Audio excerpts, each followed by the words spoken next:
This podcast is sponsored by BetterHelp. Is there something interfering with your happiness or is preventing you from achieving your goals? Sometimes there's just kind of like this dark cloud over your mind and you can't figure out exactly what you're upset about. And, you know, something that you can work out with your brand new therapist, because BetterHelp will assess your needs and match you with your own licensed professional therapist. You can start communicating in under 48 hours.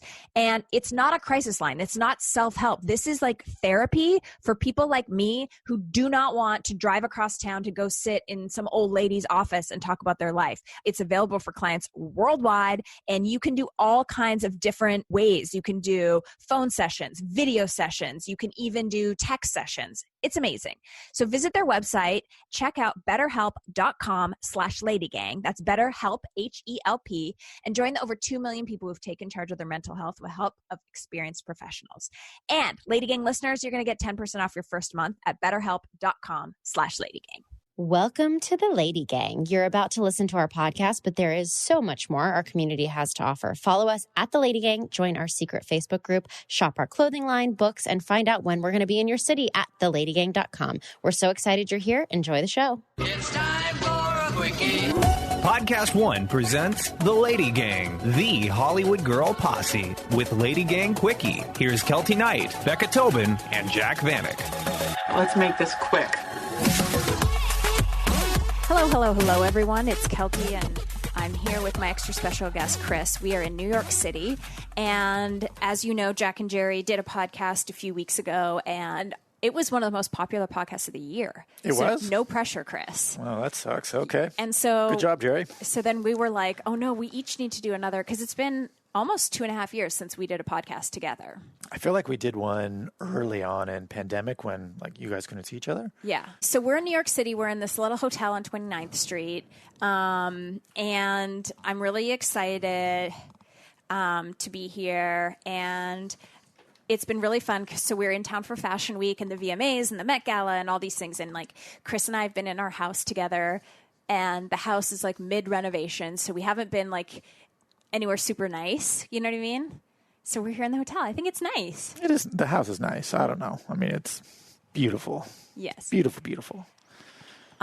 Anyway, Yes. so we're here. We're missing Callie, but we've been having a lot of fun this week, and we've honestly been so social, and I hate being social, so I'm kind of exhausted, but we... Well, hold on. Let's just like the amount of social, I think for most people compared to Keltie's level of social is a lot. Like we've done couple dinners. I did 2 fashion three. shows. We've done now 3 in a week. Yeah. That's a lot for Keltie. Keltie never leaves the house. So 3 in 1 week, you're right, is a lot. Yes. That's a big step. It's a big step. So, but it's been kind of a weird and crazy month this month. And so I thought this was actually the perfect time to do like a nice check-in, you know? It's been hard to be married to me this month. Has it? Chris. No, it's never hard. A little hard, though. Sometimes hard. No, it's never hard. I mean, the thing about it is you just have to support. It ebbs and flows, right? Sometimes it's hard for me and you support me and vice versa. That's just how it goes. Yeah. So, but Chris is a really good husband. And I will say, like, one of the things that I have really enjoyed about you and our relationship is that you've learned how to support me when I'm sad. So when we first met, like, I get really high and excited about things, and then when something doesn't go my way, it's like the world, you can't tell me that the world is not ending. Like it feels, I take everything so personal, like when a deal doesn't go or something's like disappointing, like I take it hard. And when we first met and when this first started happening, Chris used to be like, it's going to be okay. And I'd be like, it's not going to be okay. Wah! And this last time that I had like a major career disappointment a couple weeks ago, we're sitting in our bedroom and I drank a whole bottle of wine by myself. And Chris just sat across from me in the other chair and just was like, I know. Like he just kept saying, I know. Have you learned that? Well, what I've learned is that you don't want me to help or you don't want me to fix. You just want me to listen. And so like, you're just going to be like, life is ending. I'll be like, yeah, it's ending. I'll be like, okay. And in my mind, that's so counterintuitive to the process, but it's just how you grieve and how you deal. So there you go. And are you like that with your clients too? Like, do you just Have I taught you how to deal with them, or do you try to fix it for them? No, clients don't call me and want me to just say, it's okay. They want you to like fix it. They want like a solution. They want an answer. They want like, if a manager says, yeah, okay, cool. Like it just sucks. Like they would leave you tomorrow. Like you have to have the answer. Okay. One of my mentors taught me that actually a long time ago. He's like, even if you don't have the answer, you have an answer, you know? Oh. And you have something to say and you figure it out and you're going to get it done. This is so fun. Okay. So today we had lunch uptown, and I wore my Paula Abdul shirt. True. Is it embarrassing for you to walk around Manhattan while I'm wearing a Paula Abdul shirt? No, because the particular shirt you're wearing, it's hard to even tell that it says Paula on it. Oh. But no, I don't mind that What shirt. about these clown pants? No, I like those pants. You got a lot of looks in those pants. What do you mean it looks? Well, people will be walking by and checking it out. People check you out. So on the podcast, Chris stopped listening to the podcast like last year sometime, so he's a little behind on the stories, but I was telling a story how when we were in France together, and this like really hot model, like, oh my God, you guys, they like looked Chris up and down. We were outside the hotel. Yeah, she walked by. She looked like French or Parisian or something. And she like, and then she like turned the corner and like looked at your face. And I was like, you bitch, get away from my man. Like, so you notice when people check me out, but are they checking me out because I look ridiculous? They're checking me out because I'm sexy mature. I mean, I don't subscribe to the sexy mature thing, so that's not, not for me. But no, because you're cute and you have great style. I think people check you out because you're tall, and then they realize you're hot. I mean, I hope that's the case. Can't say for sure. Do you get hit on?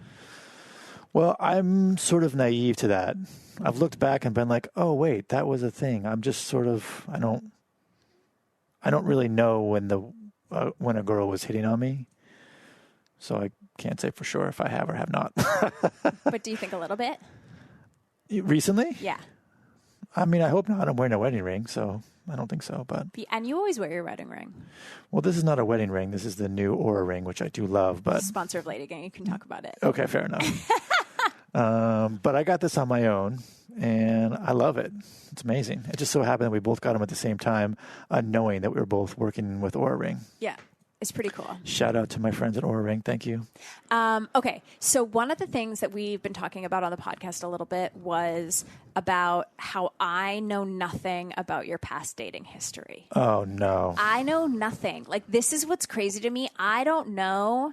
I mean, I've been so out there with my past dating history. You know the timeline. You have the resume. You know everyone's social security numbers. Like, I know nothing about your dating history. Here's what I know, and then we'll go through it. But just for the record, at one point we did have this conversation, and you said you do not want to know, and so we just didn't talk about it. Oh, is that what happened? Yeah. You asked me. What do you mean I asked you? Early on in our relationship. I asked you about your girlfriends? Yeah. And you said, I don't want to know. Why would I ask you if I didn't want to know? Well, now 10 years later, things have changed. So No, but I wouldn't have asked you if I didn't want to know. I asked you and then stopped you and said, wait, I don't want to know? No. It was sort of like, I think I asked you, do you want to know? And you said no. Oh. So. Because I was so insecure, I didn't think I could take it. But now that I'm so secure in our love for each other. Okay, so here's what I know. When we first moved in together, I found a box of old headshots of like a dancer girl. So someone clearly was sleeping at your house and leaving their headshots there. And she was cute. Do you remember I really don't remember. Okay, I know about her. What did she look like? Well, I don't really remember. I think she had brown hair. Was her name Sarah? I'm not sure.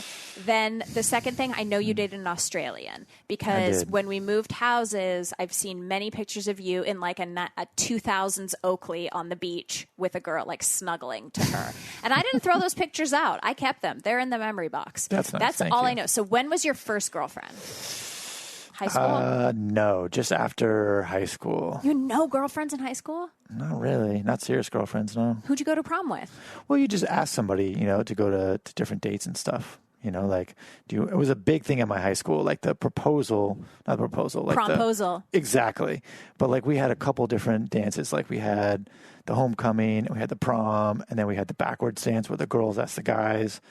And then there was one other dance I think that you just went to, Mm-hmm. It was like So you had dates. Yeah. So, and then that was like the proposal thing was like a big deal. Like you brought a flower and you like either put it in their locker or like you asked them after school. It was like It's a whole So mess. who'd you ask? Usually just friends. Like we had a big group of friends. Yeah. And I asked people from that friend group, like we sort of. With a flower? Yeah. In a non-romantic way? Like a friends that you could love? Like you had no crushes? You weren't into girls? You weren't like, oh my God, I love of course. Andrea? But like I was such a dork in high school. Like it wasn't really going well for me. So no, high school was not good. So no, there was no serious girlfriends in high school. Okay. That's not true. My senior year, I went out with a bunch of girls, like asked a lot of girls out on dates. And like that was pretty peculiar. It was revolutionary because no one was, you just got like some man balls and you were like, I'm just going to ask girls out. And they probably loved it. Yeah. Like even if they didn't like you, they just want to go on a date. Exactly. They were excited about the attention and this and that. And then some, like I'd go on a date and I'm like, oh, I don't really like you. And so then I just wouldn't call them. But then they would call me again and again and again. I was like, wait, but but I don't want to date you. So you're doing accidentally hard to get. I mean, I figured like we'd go on a date, see how it goes, and then decide whether I really wanted to date them or not, And you didn't. No. So, anyway. Okay. Sorry about high school. Sorry about that, girls. Hello, all of our Lady Gang moms and dads. This one's for you. This week on Lady Secrets, we are collecting your parenting and birth stories. I know nothing about either of these topics, so I need you to dig deep. Did you see your baby for the first time and think it was ugly? Did you poop a little bit on the table and then never have sex with your husband again? Like whatever happened, I need to know. And there's 2 ways to write in. You can go to theladysecrets.com, submit your story anonymously, or you can call our hotline, 1-844-SEXY-LADY, 1-844-SXY-LADY, and leave us a voicemail. We're so excited about this project. Okay, ladies, this is for you. Are you the lady out there who thinks you cannot do your hair? You're so bad at doing my own hair. I can't get those perfect waves that every girl has. I'm just so bad at it. Guess what? You can be bad at it, but there is a tool out there that makes it effortless. Anybody can do this. It's the Conair Double Ceramic Triple Barrel Waver. I'm not kidding. I've pretty much gotten rid of all of my other heat tools. It is a triple barrel that creates deep, continuous waves. It's so easy to use. Double ceramic with a higher ceramic content delivers even heat, fast styling, and long-lasting waves. Long-lasting. Instant heat for quicker styling with less waiting. 30 heat settings for every hair type. Turbo heat for those difficult to style spots. Auto off ensures safety, which I love so much because then I don't have to constantly think if I unplugged the barrel. And single voltage. So we love it so much. Go over and order yours at conair.com and search Waver. Conair.com, search Waver. Today's episode of Lady Gang is brought to you by European Wax Center. So if you've listened to any episode of Lady Gang before, you know that we freaking love European Wax Center. We all get waxed there. We've even had an entire episode dedicated to European Wax Center. And when you visit European Wax Center, you know that you're getting the best of the best. European Wax Center's certified wax specialists are expertly trained in prepping, protecting, and pampering your skin. And did you know that as experts in wax, they're also the expert in skin? And their all-new line of products are specifically designed to pair with waxing. Now, my favorite product by them is their ingrown hair serum. I use it sometimes when I'm not even waxing because I get ingrown hairs from doing hot yoga or doing cycling, and it is a freaking game changer. And European Wax Center is so confident that you'll love their services and products that they're offering all first-time guests their first wax free. So visit waxcenter.com to book your reservation today and check out the new line of products. And remember, your first wax is free. Okay, ladies, can't remember the last time you wanted sex? Oh, you've got kids in the car? I know. We'll call it ice cream. Listen, I scream, you scream. Maybe not for, ice cream. Oops. If your desire for ice cream feels, well, like a rocky road, then you are not alone. Millions of women have felt their libido melting away because of a medical condition known as hypoactive sexual desire disorder, or HSDD. But unlike brain freeze, HSDD can be treated. Maybe it's time to change the flavor of the day from not in the mood to libido renewed. So whether you're into plain vanilla or the queen of whipped cream down to the cone, or deciding between the big or the little spoon, it's time to scream for ice cream again. Visit screamforicecreamagain.com to learn more. That's screamforicecreamagain.com. The Lady Gang. Okay, then you went to college right after high school? Yeah, exactly. Okay. I dated a girl in between high school and college. Where? How'd you meet? Who was it? We met, I don't remember what we were at. We met in Boston. And how'd you meet in Boston? You're just casually going away on the weekend? We were there for something. I don't honestly. I'll go to Boston. I don't think that's a song. That is a song. Is it? Think I'll start a new life. Okay. Augustana? Come on, Chris. Oh, yeah. Okay, fair enough. Okay, so you met a girl in Boston. Yep, but she happened to live, like, I don't know, not that far away from me. Maybe a half hour from where I lived in California. And then we dated all that summer. And then we dated my freshman year of college. And this is the girl that you never, like, you loved so much that you would leave college to go visit her? Yeah, like I'd leave college on, like, Friday afternoon after class and then go spend the weekend with her or whatever. Yeah. And it was good. It was, I learned a lot about just girls and being in a relationship and, you know, et cetera, and it was great. But then it was not great. Yeah, that's how it goes. That should be the title of a book. It was great. It was not great. It was not great. Yeah. You know, and again, like, it's all nothing but love. I wish her well. And, so yeah, it actually, in retrospect, I wish I had spent more time my freshman year getting to know people on campus, because I think you make a lot of friendships your first year of school and figure stuff out. And I didn't really do that. I had a band, so I was going home to play with the band and do that kind of stuff. And then, or going to see her. And so, like, it was like a ghost town, you know. My roommate thought I was only there for 4 days a week, 5 days a week. Young love, though. This was like your first love, so that's like hard. Okay, yeah, then exactly. what happened? Then I dated a bunch of girls, again, casually at school. So, like, were you meeting them when you were in a band? Like, were they groupies? No, Were they... no. Band didn't really actually help my love life, or my dating life. You were Not very really. cute in that band. Thank you. I would have come after you for sure. Yeah, I don't remember it really being, like, helpful. Not really, no. Maybe on the side it was, you know, but. Okay. I don't know. I think most people are, like, intimidated. Yeah. Chris is getting in his memory head, so he's not saying stuff out loud, but I can see his little wheels turning, and he's, like, remembering everything. And I'm like, okay, what's next? And you're like, well, nothing. Okay, so then after you got college, then you had a girlfriend? Yeah, girl. It was funny. I got really excited about working in the music business when I was at college, right? And so I remember one girl was trying to date me, and she's like, don't you want to come over for this? And I was like, no, like, I'm actually leaving to go do this work thing. Like, I was going to go, I was young. I was like maybe 19. I got a job as an A&R person at Interscope Records, and I just thought it was the coolest thing ever. Like, I got to go see bands, like, for free, and then after I'd go and talk to the bands. I was like, wait, what? It was kind of like game changer for me. And it was cool. And, like, went all around, and my boss would take me to stuff, and we just have fun. And, like, that was Friday nights or Saturday nights or whatever. I did that, and she could not understand why I didn't want to go hang out with her. So that one didn't last well. Okay. And then who did I date after college?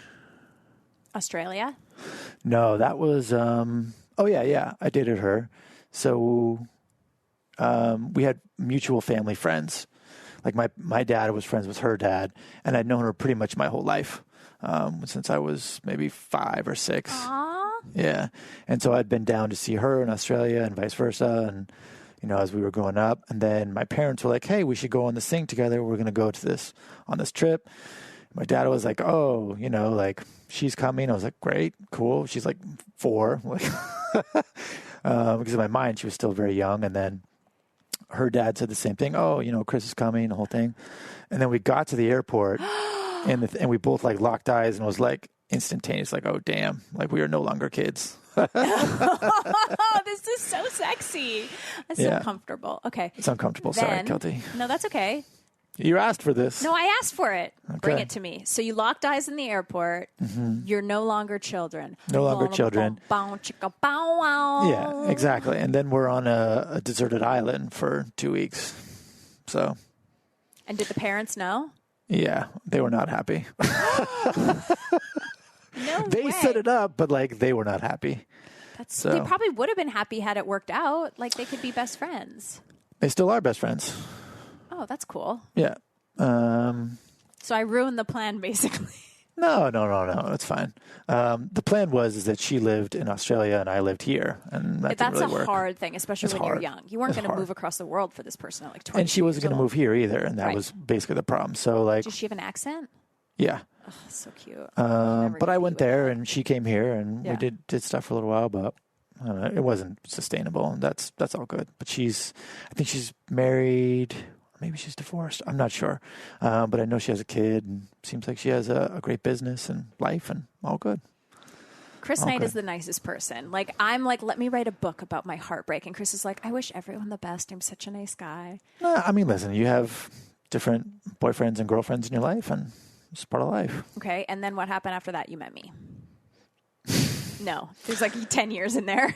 Yeah, no, I dated some other people. There was one in particular that I really, really liked. And I thought she liked me, but it took me a long time. We dated maybe 4 or 5 months or something like that. It's not super, super long, but it took me a long time to get over that particular girl. And I would say maybe a year. Wow. Really? Yeah. For months. I mean, yeah, at least a couple months. I didn't do anything. I went to work. I came home. I And sat you on the cried. couch. Yeah. And I did nothing. And my neighbor saw me and he's like, what's wrong with this dude? And he would like bring me food. No, you were that broken. Yeah. I did nothing. Everyone needs one of those, though. Yeah. I did nothing. But you didn't have social media, right? So, like, how were you pining over her? Just in my head Oh, God. with dark. a knife. Dark. Yeah, because you're not no. like an internet stalker. And it was No. like before the time of like, It's you could true. It's see before what the time everyone of the was doing. internet. Exactly. But I, God, it's embarrassing to admit this. Like, I was like, cool, I'm going to get back. And eventually, like, I don't know, 6-8 months in, I was like, you know what? I'm no longer going to sit at home. This is stupid. I'm going to get back out there. And so like, I just said yes to everything. Mm-hmm. Like, it didn't matter what it was. Like, people were like, we're going to Salt Lake for the weekend. I'm like, cool, I'm in, let's go. You know, like I just literally said yes to anything. And I had a bag packed. And I like on a Friday afternoon, I'd be like, cool, where are we going? I just get my bag and just go. I went to Vegas, went with my family on like my brother on like, you know, canoe trips, just like anything I could possibly do to like not sit at home and wallow, you know? You know who I was? Remember, like in Friends when Ross and Rachel break up, Yeah. and Ross is like a miserable, like just like hi guys. Like I was that dude for a long time. That was not good. So anyway, got myself out of that. Again, pre-social media, but I remember like going on a bunch of these trips and then coming home and putting them on Facebook. so that she would see it. I guess, yeah, Oh, you're so spiteful. yeah. I was like, cool. I'm having a great life. Mm-hmm. I remember doing that for, I don't know, 2 or 3 trips, and I'm like, this is dumb. Then I stopped doing it. And then me?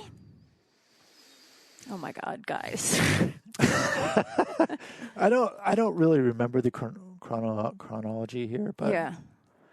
Well, what sure, do you... yes. And then I met you. Okay, you're so full of shit. What do you think everyone thinks now? Of me? Yeah. What do you mean? Well, like, you now if you post on Facebook, which you don't, but like, we're so cute. That's true. I don't know. I don't think any single person that I've dated is. Thinking about you. No.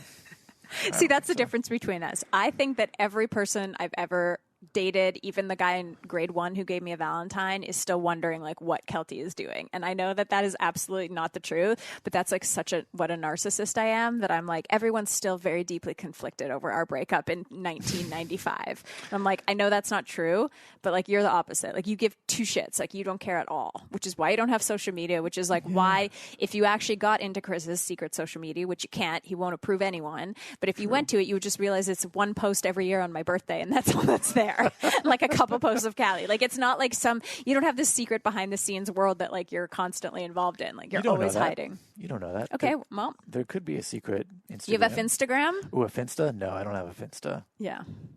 I don't have time for that. Well, and what did you learn about love and all your relationships? Like, you were just waiting for me, right? I think it's very important. Like when people say when you know, and like that sounds so stupid. Like how?